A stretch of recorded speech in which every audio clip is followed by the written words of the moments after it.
We're doing a kind of crash course on the lineage and the ancestors, the women ancestors and the traditional lineage, which you could spend, a long time on. Last week, we talked about the women ancestors. We did a Paula Arai ceremony she created of homage to the Buddhist mothers, which was really lovely. At the all-day sit on Sunday, I talked some about Buddha's two mothers, Queen Maya and Mahapajapati. And this week, today and Thursday, I'm going to talk about the traditional lineage. And then starting next week and for all of April, where people have been asking for some time to have more information about Buddhist traditions and rituals and views about death. I was thinking, my son confessed to me recently that he and his friends have noticed that in most any conversation within 15 minutes I can bring death up. He was raised in it, good heavens now.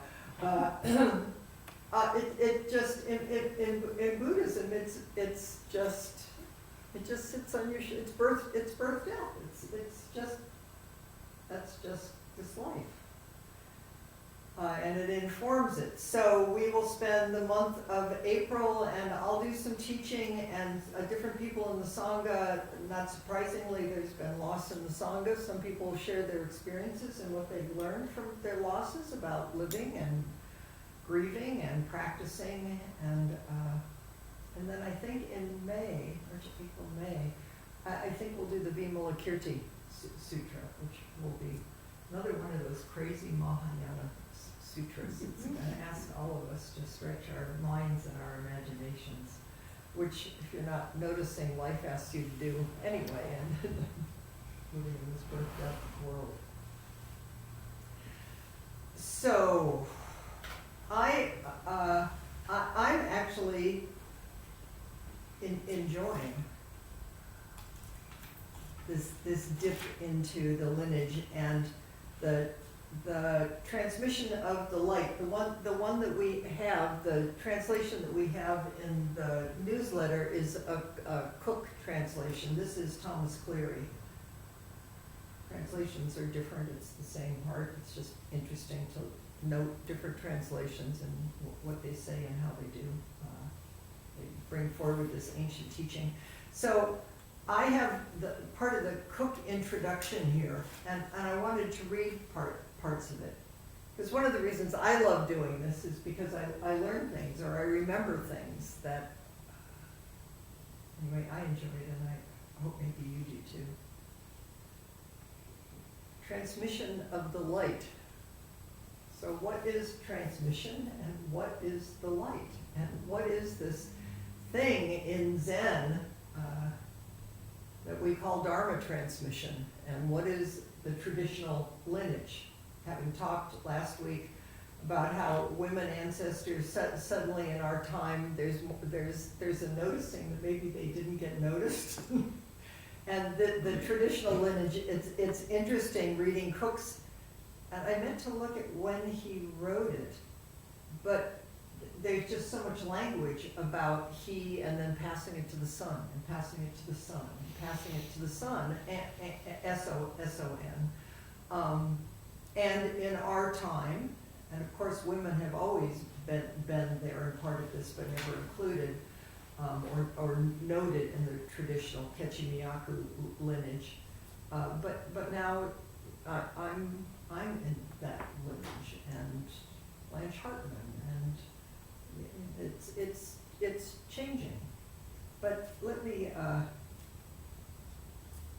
The record of transmitting the light, known as the Denko Ryoku in Japan, is a type of literature that, I like this language, that can be called a spiritual genealogy. Like ordinary genealogies, it traces the history of a family, locating its origins in some ancestor long ago, and tracing that ancestor's descendants down through the successive generations to the present. This accomplishes several goals that are important for the family. Actually, my nephew was just visiting, and we had a family visit, and we sat around the table, and he started asking questions, because he knows this next generation, one generation's past, his grandma died, and now he's looking at all of us, and who's gonna pass the lineage and the stories. So it's really natural to want to know. And of course, then whatever the stories are, just like in this transmitted lineage, is who knows what's really true.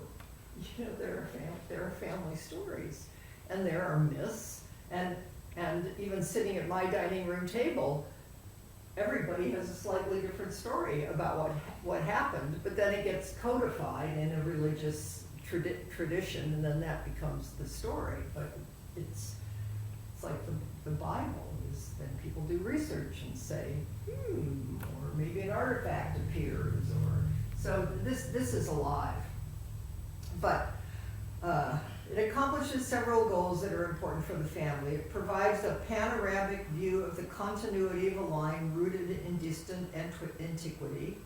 It records the exploits and special distinctions of each generation. It provides a basis for family pride and style. And perhaps most important, it provides a strong sense of family identity. Together, these things create a sense of rootedness, as well as community and identity through history. But unlike traditional family genealogy, tracing a genetic bloodline, the record traces a spiritual bloodline. Thus, the 53 generations recorded in Kazan's book, Kazan is the one who recorded this, are not related by blood, but rather by spiritual kinship, in which the inheritance of each generation is one of spiritual endowment and authority. One of the things I love in the traditional document in the Soto lineage is that there is a bloodline, and it starts with Shakyamuni Buddha. It's like there's all these names, all the generations that are in this book, and then going forward. But there's a red line that starts with Shakyamuni Buddha, and then it goes down, and then it was passed from this person to this person to this person, and the names are all there, and it goes through, and then there's Dogen's there, and then it goes through Dogen, and then it goes down, and it goes down to the heirs that came through Dogen, and then it comes down, and then Suzuki Roshi is there, and then Mel Weissman is there, and then Norman Fisher is there, and then my name is there, and then if you've taken Jukai, your name is there, but it's red, and it's called a blood vein. And to me, that's always one, is that we share the blood of the Buddha. And Buddhas across time and space are in our cells. And because I have a vivid imagination, I just always think, oh, we've got little Buddhas sitting in our little cells and all the spaces in between the cells. And when you start to wake up, they just get happier, and then the whole world gets happier. So it's this alive blood vein. So Shakyamuni Buddha, who passed on his spiritual endowment and authority to Mahakashapa, and then Ananda. You may know some of these names, and on and on.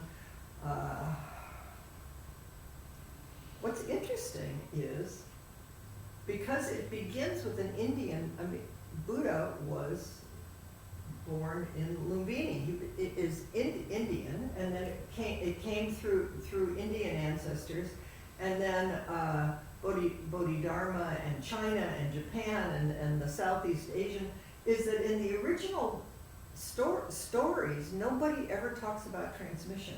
It's particular to Zen, and it came up through the Chinese culture, that there's this particular thing that happens between two people, that it's all about relationship. And it's heart to heart, and it's mind to mind. And that's why when it's recorded, this person, in a sense, met this person deeply, and then this person passed it and met this person deeply. It's there were lots of places in the lineage and in kind of correcting the lineage where people started saying, you can transmit this long distance. You could transmit it through poetry. You don't have to meet the person face to face. This tradition says it needs to be face to face, and it needs to be warm hand to warm hand and body to body. And it's already kind of appearing in our time, which is an interesting dilemma as more and more people are sitting online. Is something happens, but there's something that it's really important. I mean, I know in my body, it's like, Amy is far away, and she was a Tassajara. Like, I know Amy in my body.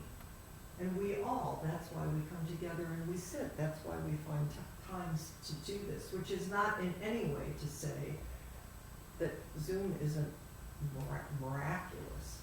And it's way more than we ever could have imagined, but living in living bodies. Okay, so part of this that I really particularly, because when we did the Paula Arai ritual, you may remember, or I'll tell you if you don't remember, is that part of it was we brought in one bright pearl. That there's the naming of all the women ancestors in this case, but it's transmitted through one bright pearl. So here's what, I was so happy when I found this. All of the functions of this text, this transmission text, are based on the evidence of the existence of the light of the title. We're transmitting light. It is likened to a pearl that is bright and lustrous without need for carving and polishing, a vermilion boat so beautiful that no one artist could capture its beauty in a painting, the wind that circulates everywhere and shakes the world but cannot be seen or touched, and an icy spring so deep that no traveler can make out its bottom. You can sort of notice that part of what happens, and part of maybe the frustration and the beauty of the Zen tradition, is it goes to poetic language. Because once you start moving into metaphor and poetic language, it's a recognition of it's not nameable. It's ineffable. So it's like this, or imagine this.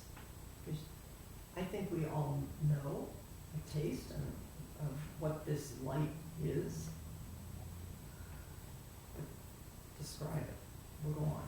The occurrence of such epithets and figures of speech throughout the text shows the author is not only recording a transmission between two people, the teacher and the student, or whatever you want to call, in which the disciple realized finally the existence of something underlying, but also expressing profound reverence for this light in the heightened emotional language of poetry. So, light. You following me? Yeah? Okay. If you don't, it's okay. That's why we're doing a crash course in this. True self, Buddha nature, is seeing each person and each thing as they truly are. As a Buddha, as an illumined light being, and just completely who we are. So here are some different names that he pulls forward out of the Denko Ryoku of description. A true self that has been our constant companion in life after life and has never left us. That's predicated on you have to believe there's other lifetimes, which you don't have to believe. It's all just kind of finger pointing at the moon. It is beyond all predications such as pure and impure, annihilation or eternity, and is identical in fools and sages. It's not just in the smart ones. Everybody, everything. It never divides itself into self and other, or subject or object, but merely wears the faces of self and other. Mind, the objective world, delusion, and awakening are all nothing but names for one's true self. Let your mind soften here, otherwise you'll try to get this and you'll just get confused. All that we are and do is the result of its presence. It gives us life and death.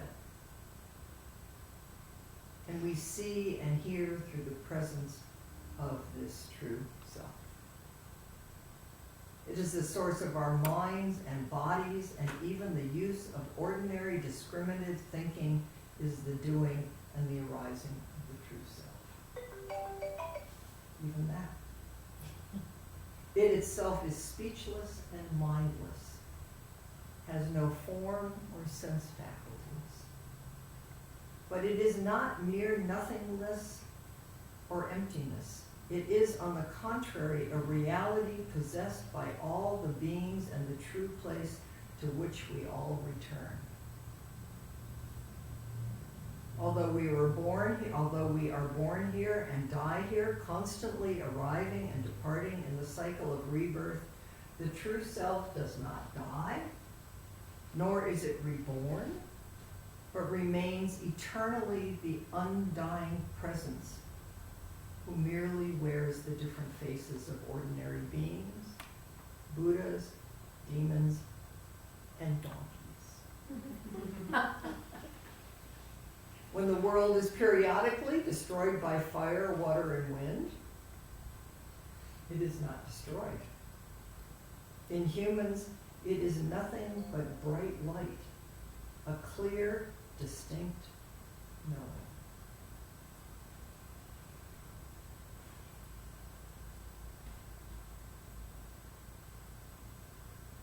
Whatever may be said about one's essential nature, it is the self as the brilliant light of clear and alert knowing of events that most clearly concerned Kazan when he was writing this transmission between the ancestors.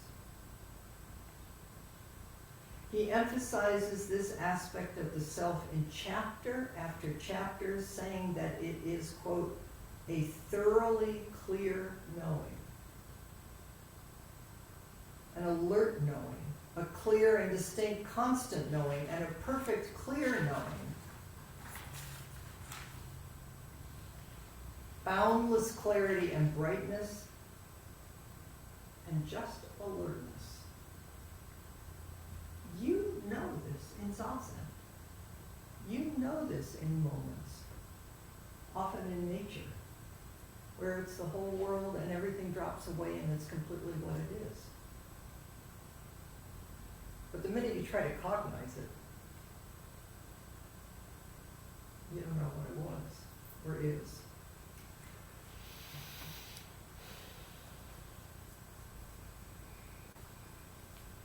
For most of humankind,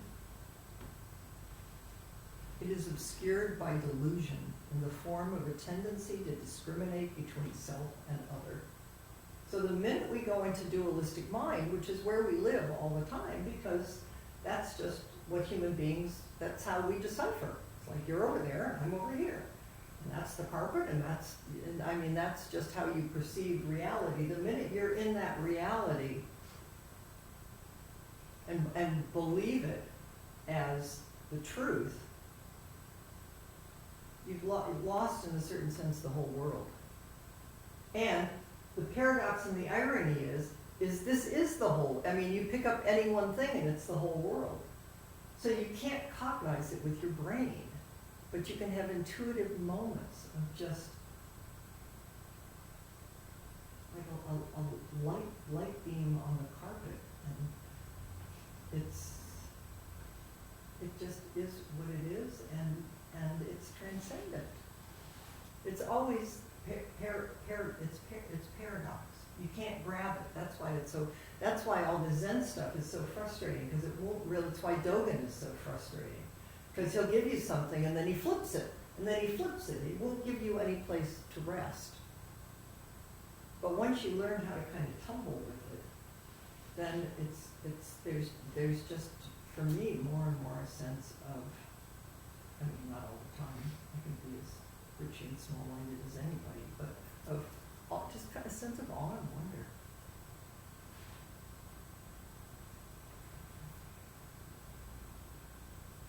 It's obscured by self and other, by conventional and habitual patterns of interpreting experience. Really study habitual patterns of interpreting existence. By stereotyped reactions to events, by grasping experience from the perspective of the ordinary self possessed with fear and craving. This, I will say, I just, in these political times, in these times in the world where there is fear and craving to just want things to be safe and secure, and that's why practice is so important, to cultivate a deeper, bigger ground that's equally true. And then we can interact in this world and help to bring forward a reality that is the deepest truth. But we have to know and study with kindness and alertness. Shine the light. Take the backward step and shine the light within. Is the light again. Reactivity. Oh, I know you, old friend. Oh, fear. I know you, old friend. Oh, I know that person just showed up on the news again, and boy, if I watch, there is such a flood that happens so fast. Take a breath.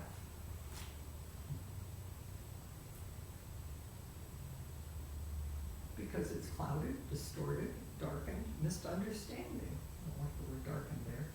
But when we become aware of this truth and at the same time become aware of this clear light within us, we awaken and become Buddhas.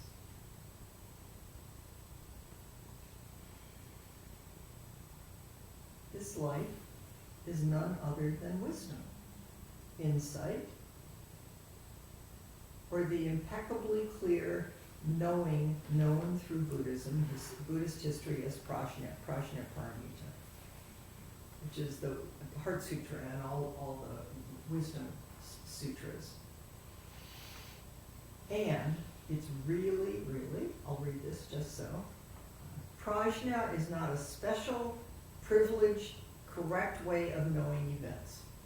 Buddhism does not give you some special we are not cultivating that everybody in the whole world doesn't know and have access to and already is. It's just, it's one gateway. While it is a mode of knowing, it is a knowing that does not filter experience through pre-existing sets of assumptions about the nature of experience. And, I'm looking for this part where he says, this way of knowing is innate in all of us, and although it has been obscured by various conditioning factors, it is like a precious jewel buried in a heap of excrement. I love this, that no matter how long it's buried in shit, no matter how bad you are, no matter whatever, it's a shining jewel. You can't hurt it. You can't ever take it away.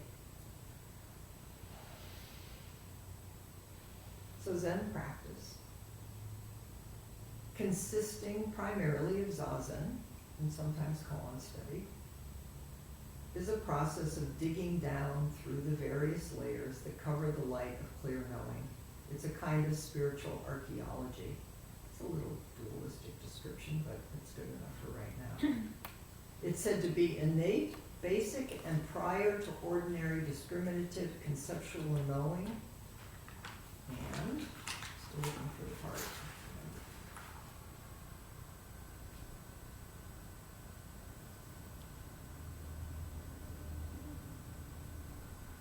Since this awakening, by definition, the ability to know events just as they are, apart from interpretation, assumption, and emotional reaction, then it follows that there is really no correct way of knowing events that stands in opposition to the false way.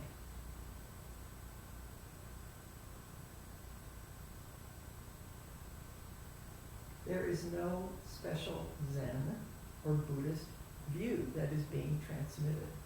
So if you look at somebody who's transmitted like me and think I have something that you don't have, that's complete delusion.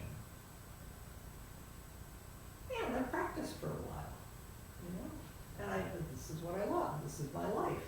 So we pass it warm hand to warm hand and warm heart to warm heart. But it's in everybody, all we are mirrors. We're just mirrors for each other. And then you set up this whole lineage and this whole, but then of course, because we're human, we're gonna think, well, somebody has that person who was when I used to take the vets down to Tassajara for retreat, returning vets, the Iraq, Afghan vets. And I remember being in the dining room, and because they were vets and came out of a military structure, they were all trying like mad to figure out the hierarchy. They wanted to know who the general was. So, you know, it's like they want to know what these color codes are. So what's the brown thing, what's the blue thing, and what's the, and we all just laughed, and it was great because what we did, and we had half the dining room doing it with us, is we were all they taught us how to salute, although I can't salute, I mean, you know, anyway, we were all saluting each other, and then we were all bowing to each other, and just laughing, because there is a hierarchy, there is, there is, and we just keep deconstructing it. Please. We just want to be respectful of each other and be kind human beings. Carolyn, the young Zen student who died at Tassajara, I've been in several different meetings where people have been talking about her, and what people said consistently, the description of her was as kind. Just kind. I think, what else do we think we're doing here? Well, we have this is beautiful, the transmission of the light, and these stories, and on Thursday I'll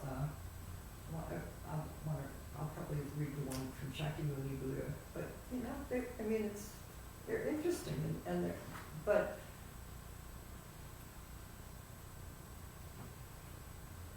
we're all just waking up to be the true human being that we already are. And we just sit down in the midst of it, that's all. And we breathe in and we breathe out. And there are moments where, as Dogen says, you just drop body and mind, and it's just, and it really is. Maybe you've had the experience of sitting a period of zazen or sitting a longer retreat, and suddenly the dust motes in the air are illuminated, and the light is kind of coming in through a window, and there's a timeless, I don't want to say this in a way as something special because it's completely ordinary. It's completely timeless time that's exactly just being here. And then you think, well, that was great, I want more of that, but you know what, all it does is, I think what happens in these little things, these little enlightenment experiences, is I like to tell people, maybe you'll all leave, I've never had an enlightenment experience. Some people come and say they've had these, that's like, people, there are stories of people that would go to Suzuki Roshi and say, I just had this big experience. And he would say, that's nice, now here's the broom, would you please go sweep the walk? Which is not to say it's not lovely, and I think there is some kind of quickening, like the Buddhists just go, oh! Sorry, that's the way I imagine things. But for me, it's it's more an experience of just every moment more and more just feels like an enlightening experience. It just is, and it always has been, and it always will be. And we'll all just keep helping each other wake up together. And these stories are beautiful and important, like family stories are. And the most important thing, and what I do love about this tradition and Suzuki Roshi, is it's face to face. It's human face to human face. And Suzuki Roshi would say it's warm hand to warm hand. It's warm hand to warm hand. This isn't some elevated, spiritual, transcendent experience. What it is that it's stories of being able to be here in relationship, in genuine and true meeting. I think that's worth dedicating a lifetime to. You all have to find out.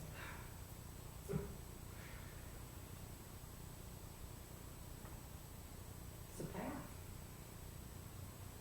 So, a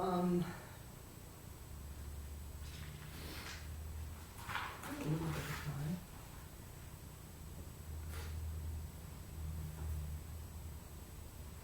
I wonder, should we go into small groups or should we have a discussion?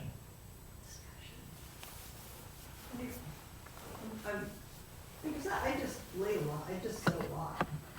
And some people, it's, you know, there's probably some history or ground underneath it, and for other people it may be, I mean, Zen is a particular way, it's particular, it's not better, it's just particular.